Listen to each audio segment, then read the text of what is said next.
hubo, poda audiencia? Yo soy el Sabueso y vengo a contarles un chisme muy cabrón. Si ustedes tienen el interés, la inspiración, la motivación, el arranque, la fuerza, el poder, el mojo o simplemente las ganas de hacer un podcast, Anchor es la mejor forma y la más fácil de hacerlo. Por si no han escuchado de este pedo, agárrense. Es gratis, homie. Te proporciona herramientas que te permitirán grabar y editar tu podcast, ya sea que lo hagas desde una PC o desde tu celular. Anchor también distribuirá tu podcast para ti, para que pueda ser escuchado en Spotify, Apple Podcast y muchas plataformas más. Así podrás presumir tu contenido en todas las comidas familiares. Y no solo eso, sino que también podrás ganar dinero de tu propio podcast, sin la necesidad de un número de audiencia establecido. Así es, querida audiencia, tal y como lo escucharon, usar Anchor es un verdadero amor y tiene todo lo que necesitan en un solo lugar. Así que si les prende ser podcasters, descarguen la app o entren a anchor.fm. Llévele. Advertencia. Si eres una persona que no concibe la doble moral entre lo que hoy se conoce como drogas legales e ilegales, no escuches este programa. Si has tenido desde siempre en tu crianza la doctrina de que toda sustancia que se introduce en el cuerpo lo corrompe y por ello quieres evitar algún castigo espiritual, te recomendamos que primero puedas escuchar otros programas como el número 61, donde abordamos el pensamiento mágico, y después regresas a este episodio. Si sientes empatía cada vez que escuchas en las noticias y en las redes que la regulación del cannabis es para que menores de edad estén 4 días en un viaje por consumir postres, te recomendamos que primero busques desesperadamente información en prácticamente cualquier sitio y exorcices esa bola de pensamientos todos pendejos. Lo siento, continuemos. Si no te parece que detrás de la legalización, regulación de todo tipo de sustancias alrededor del mundo hay intereses de empresas transnacionales esperando a generar un modelo de negocio en donde obtengan los mayores beneficios antes de que siquiera se considere como un mercado potencial, te recomendamos acudir a algún lugar cómodo y disfrutar el siguiente material. Gracias.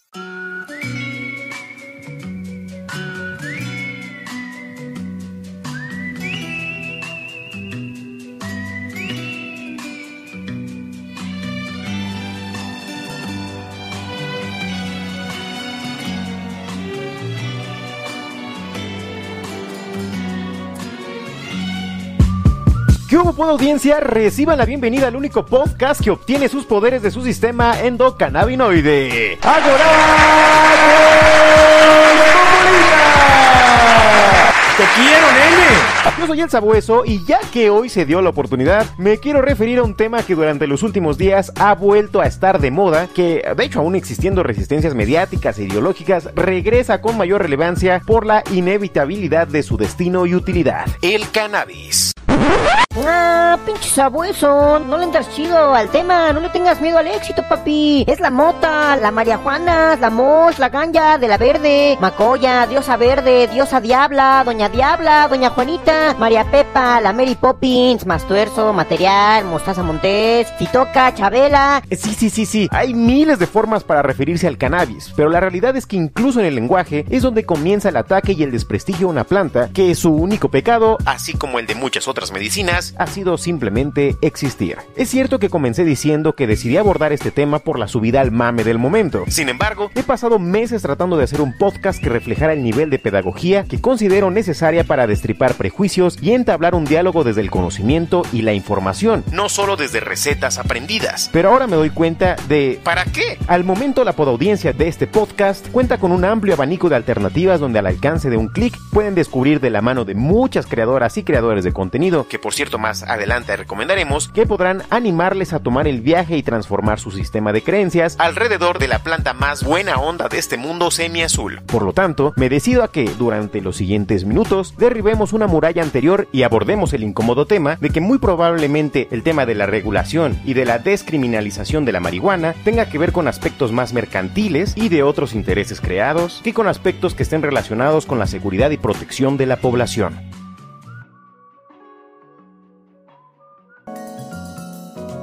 Cuenta el año de 1930. Por aquel entonces, el director del Buró Federal de Narcóticos, predecesor de la Administración de Control de Drogas, también hoy conocida como DEA, Harry J. Anslinger, era un hombre decidido a acabar con el uso de drogas en Estados Unidos, por lo que durante 4 años se dedicó a reunir evidencia, la mayoría proveniente de la prensa amarillista, creada por el periodista de oficio pero propagandista de corazón, William Rudolph Hearst. Con este último, lograron armar un caso en contra de la marihuana y las demás drogas. El uso de esa propaganda fue crucial para la demonización de la marihuana, con pósters, cómics, comunicados de prensa y documentales. Todo servía a Anslinger y a su buró en su tarea de crearle una terrible reputación al cannabis. Era frecuente que se publicaran historias de cómo la droga causaba que personas se tornaran violentas o que incitaba a sus usuarios a suicidarse, y la mayoría de ellas incluía personajes mexicanos y afros. La misma estrategia fue usada por dicho buró contra la heroína y otras drogas que eran populares entre la comunidad afroamericana. Y entonces tú dirás: ah, no mames, ¿y a poco antes de la famosa prohibición se usaba mucho y a todo mundo le gustaba? Pues sí te digo, perro, sí. ¡Ah,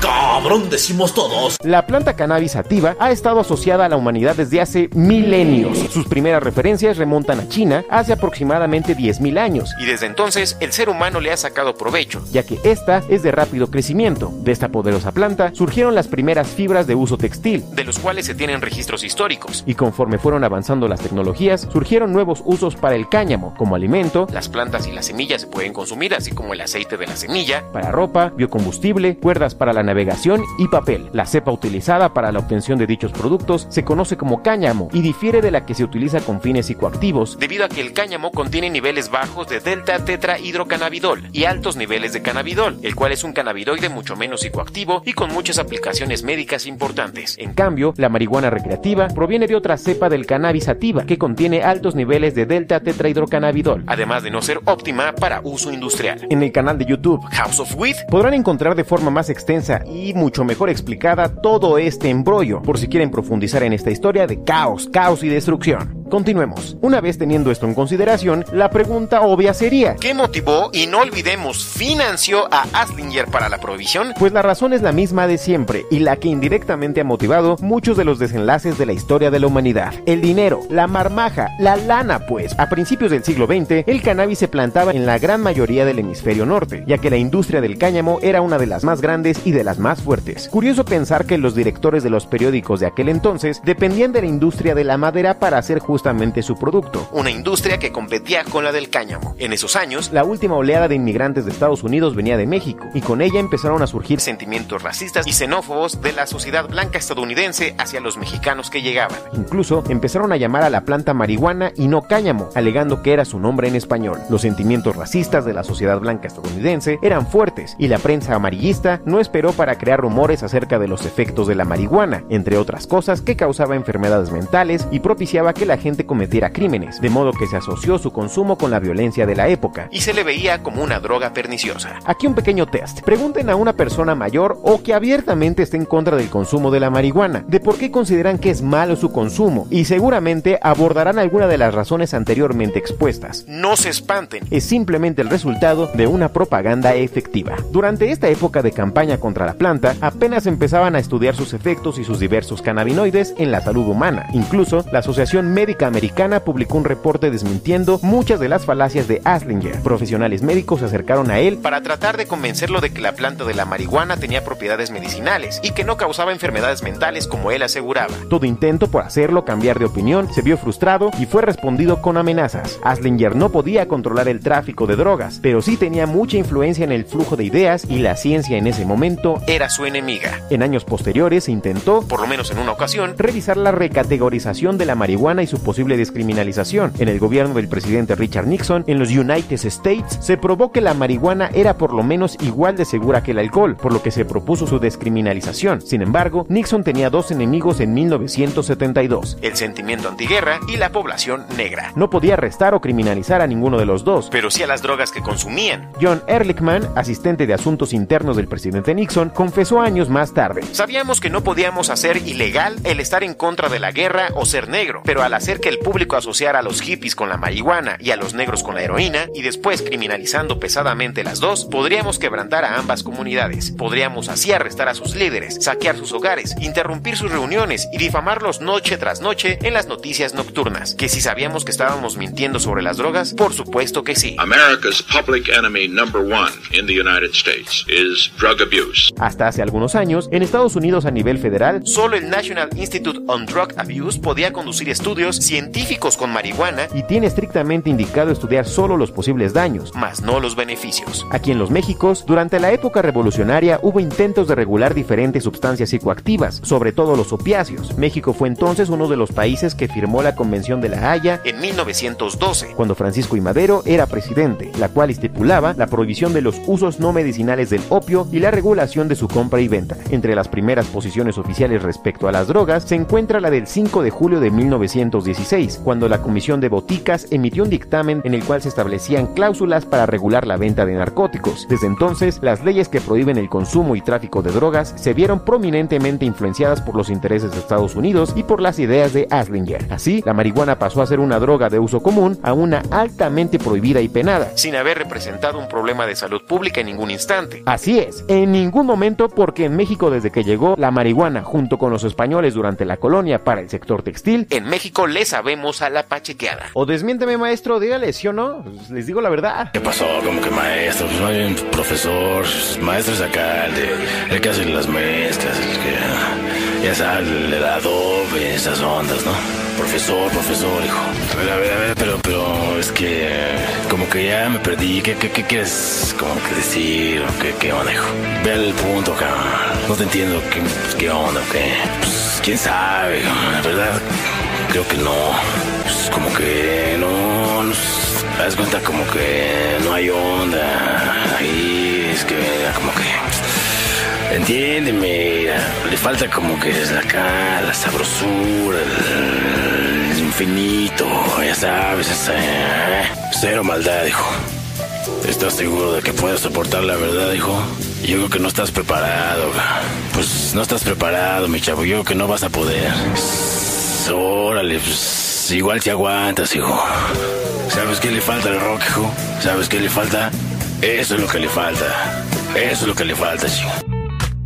El 15 de marzo de 1920 se publicó un decreto en el Diario Oficial titulado Las disposiciones sobre el cultivo y comercio de productos que degeneran la raza, el cual estaba claramente inspirado en ideas que aludían a la eugenesia, es decir, el movimiento político e ideológico que predica una mejora biológica o natural de la población, también conocida como la ciencia del buen hacer. Organización malévola. Fue así como México le declaró oficialmente la guerra a las drogas. Posteriormente, en el acta de impuestos a la marihuana de Anslinger, la criminalización de la marihuana se vería potenciada. Hasta este momento les pregunto, ¿qué hubieran hecho ustedes?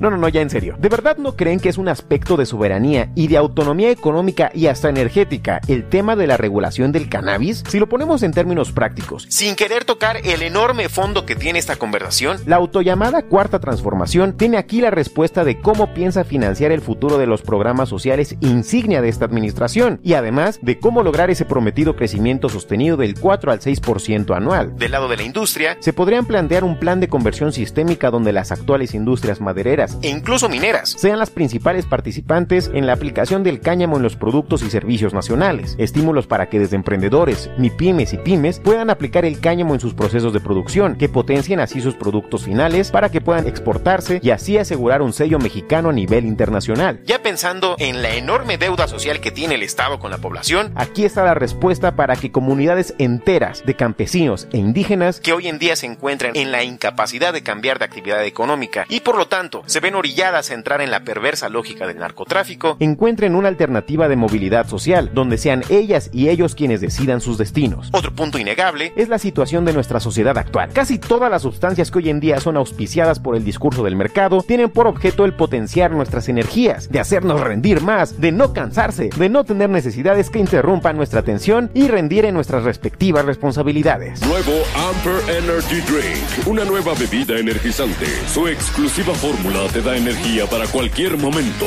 Que muy cansado, casi dormido. Si tienes sueño, tómate un bebé. Al que se duerme en las clases, al que bosteces en el trabajo, al que come y se duerme en ese momento del día. Red Bull te da alas. Muy pocas son para el descanso, el disfrute y la contemplación, a menos claro que sean fármacos que sin lugar a dudas generan dependencia biológica y psicológica. El cannabis, así como otras medicinas de la naturaleza, tiene un espíritu particular. Este espíritu se comunica a través de muchos sentimientos. Sin embargo, al tener una relación directa con los procesos de oxigenación del cuerpo a nivel cardíaco y cerebral, obtenemos una circulación mejorada y un estado alterado de conciencia donde la percepción del tiempo, los procesos digestivos, de sueño y de vigilia obtienen beneficios inmediatos. En otras palabras, la pura buena onda donde encuentras descanso, placer y creatividad. Querida podaudiencia cosmopolita, les invitamos a consumir cannabis. Abiertamente promovemos el uso y el consumo de una planta que con toda la razón, aquí sin dudas, sabemos que tiene múltiples beneficios y que sus desventajas normalmente están definidas por su uso y por su método de consumo. Estamos al tanto de que la realidad de las adicciones y el narcotráfico mismo no son para nada fáciles de pasar por alto, pero seamos claros, las adicciones normalmente están relacionadas a la dependencia física que genera el consumo continuo de alguna sustancia, pero sin duda está completamente definida por la carencia afectiva o psicológica que lleva a cualquier persona a encontrar refugio de sí mismas o de su contexto en los efectos de una droga. La Ley Federal para legalizar en México la producción, almacenamiento, transporte y comercialización y consumo de marihuana con fines de entretenimiento, aprobada el pasado 10 de marzo por la Cámara de Diputados, no generará ningún daño económico significativo a los cárteles de la droga, ni tendrá tampoco impacto en la ilegalidad y violencia que circunda a estas organizaciones criminales. Por el contrario, la nueva normativa en un país como México podría crear nuevos circuitos ilegales de producción y venta de dicha droga encubiertos bajo el manto de la legalidad, y así ampliar los ámbitos de corrupción con grandes repercusiones sociales y en la salud pública. La Ley Federal para la Regulación del Cannabis retomó diferentes propuestas legislativas realizadas desde el 2016 por los partidos políticos PRD, PRI y Partido del Trabajo, pero principalmente se basan en la propuesta Ley General para la Regulación y Control del Cannabis, que fue presentada en noviembre de 2018 por la entonces senadora Olga Sánchez Cordero y el senador Ricardo Monreal. La ley, aprobada por el Senado de noviembre de 2020 y ratificada por la Cámara de Diputados con modificaciones breves, con 316 votos a favor, 129 en contra y 23 abstenciones, permite que cualquier persona mayor de 18 años en México pueda tener en su domicilio un máximo de 6 plantas de cannabis para su consumo personal. Si hay más de 2 personas consumidoras en el domicilio, podrán tener hasta 8 plantas. Para el autoconsumo no se requerirá de licencia y bastará solo con obtener un permiso por domicilio. También se aprobó la creación de sociedades mercantiles de producción, distribución y comercialización de marihuana a pequeña escala de 2 hasta 20 socios. A esas empresas se les permitirá cultivar y comercializar 4 plantas por socio con un máximo de 50 plantas por sociedad mercantil. El gobierno de México emitirá 6 tipos de licencia que regularán la cadena productiva de la marihuana. Dichas licencias podrán amparar y abarcar toda la cadena productiva con fines mercantiles, desde el cultivo hasta la venta al usuario final, o podrán abarcar una o más fases de la cadena productiva, por ejemplo, solo producción o solo comercialización o únicamente el punto final de venta para el consumidor final. Será la Comisión Nacional contra las Adicciones, CONADIC, que aún falta que se instaure y que dependerá de la Secretaría de Salud, quien sea la responsable de otorgar las licencias y de vigilar el cumplimiento de la ley. Esta oficina será responsable de verificar el cumplimiento del número de plantas para consumo personal o para venta al público, y será la que imponga sanciones si no se cumple con la normatividad. Según la ley, se prohíbe el autoconsumo y venta de marihuana a personas menores de 18 años en toda o alguna fase de la cadena productiva, e incluso se prohibirá su ingreso a establecimientos que vendan la planta. Aunque uno de los argumentos para la propuesta y aprobación de la ley es reducir la incidencia delictiva vinculada con el narcotráfico, en estricto sentido no sería así. En los últimos 16 años, la producción y tráfico de marihuana ha dejado de ser uno de los principales negocios de los cárteles de la droga mexicanos. Mientras que estos han disminuido la producción, tráfico y venta de la marihuana, prácticamente han duplicado la producción nacional de metanfetaminas, heroína simple, heroína mezclada con fentanilo, y han aumentado de manera sostenida la compra y tráfico de cocaína producida en Colombia, Perú y Bolivia. Por una sencilla razón: estas drogas son un negocio más rentable comparado el precio de venta con los costos de producción, almacenamiento y transporte, y los cárteles de la droga, como cualquier otro tipo de negocio mercantil, buscan siempre mayores ganancias. Este proyecto de ley tiene un alcance demasiado limitado, aunque representa un avance simbólico en el esfuerzo por poner fin a una guerra contra las drogas que ha costado al momento más de 150,000 vidas, según el Consejo de Relaciones Exteriores, pero principalmente reabre este debate acerca de las que hoy se consideran sustancias legales, pero que generan daños mucho más grandes y profundos en la sociedad. El más grande problema de la también autollamada guerra contra las drogas es también la más grande ventaja y privilegio del narcotráfico. Se lucha contra el negocio con la demanda más grande y sostenida de la historia. Si en sus tiempos, y de hecho aún ahora, pero bueno, si en sus tiempos el azúcar, el algodón, el café y el caucho generaron movimientos políticos y económicos en el planeta que hicieron hicieron uso de la guerra, la colonia y la esclavitud para obtener grandes ganancias, todo por las demandas del mundo civilizado. Imaginen el tamaño del poder que tienen aquellos que se dedican a satisfacer la demanda de estupefacientes de los adictos del primer mundo. Otro dato importante a considerar es que de acuerdo a la última encuesta de adicciones en México, publicada en 2018 por la Secretaría de Salud, el 26.6% de la población entre 12 y 17 años de edad de ambos sexos consumen alcohol. El 48% de los fumadores de tabaco en México comenzó a consumir este producto entre los 12 y 17 años de edad. Y respecto al consumo de drogas como marihuana, tranquilizantes e inhalantes, el 8.5% de la población entre 12 y 34 años ha consumido una o más drogas. Esto significa que hasta ahora, en México, las legislaciones para impedir que menores de edad consuman alcohol, tabaco y drogas ha fracasado en diversas proporciones. Sin embargo, estamos hablando aquí de algo mucho más profundo, porque no es simplemente la obtención o el acceso a una droga, sino lo que lleva a alguna persona a dedicar su vida alrededor del consumo de una sustancia específica. Apoyemos la revisión de las leyes de regulación que acaban de aprobar en el Congreso de la Unión. Las palabras clave que debemos buscar son sobre las semillas, pues el reconocimiento y la despenalización de toda nuestra riqueza en la genética nacional es lo que llevará los beneficios de este mercado a las poblaciones que han resultado más vulneradas y las que tienen las menores ventajas y privilegios para desarrollar modelos de negocio exitosos. De igual forma, compartamos información desparasitada de prejuicios y medias verdades para promover así posturas críticas y propias que, aunque al final resulten contrarias a la despenalización y aún al uso de la marihuana para su uso cotidiano, no estén fundamentadas estas opiniones en pendejadas. Hay diferentes procesos de aprendizaje para poder conocer a su totalidad los beneficios de esa planta, y es justamente a lo que las y los invitamos. Como parte de las recomendaciones para que puedan ahondar en el tema, ya les mencionamos el canal de YouTube House of Weed, pero también el video documental México listo para la legalización de la marihuana en 2019 del canal Vice en español. Solo aquí con prudencia, porque recuerden que no dejan de ser whitescans. El video Marihuana legal en México, luces y sombras de una ley apoyada por el partido de AMLO del canal de YouTube Ahí les va. El artículo México se dispone a legalizar la marihuana y convertirse en el mayor mercado del mundo del periódico The New York Times. El artículo de investigación Keep Off the Grass, Cannabis, Cognition and Addiction, publicado por la revista científica Nature Reviews of Neuroscience. La tesis doctoral de José Domingo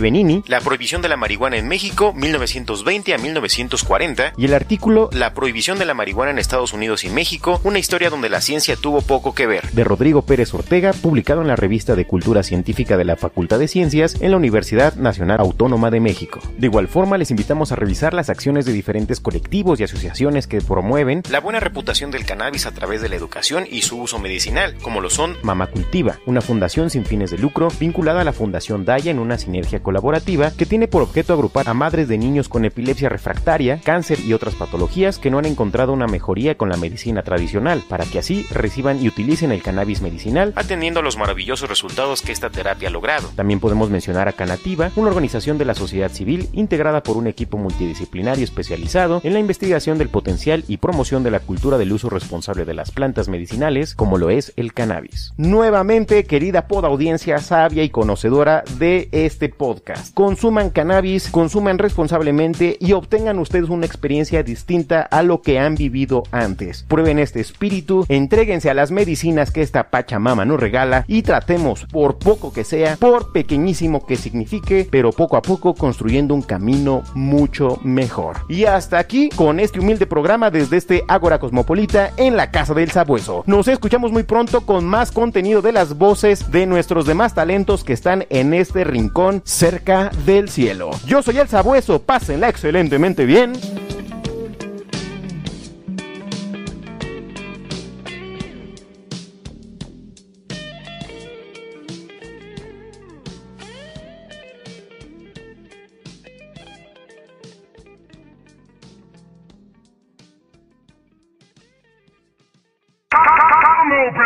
Fuera.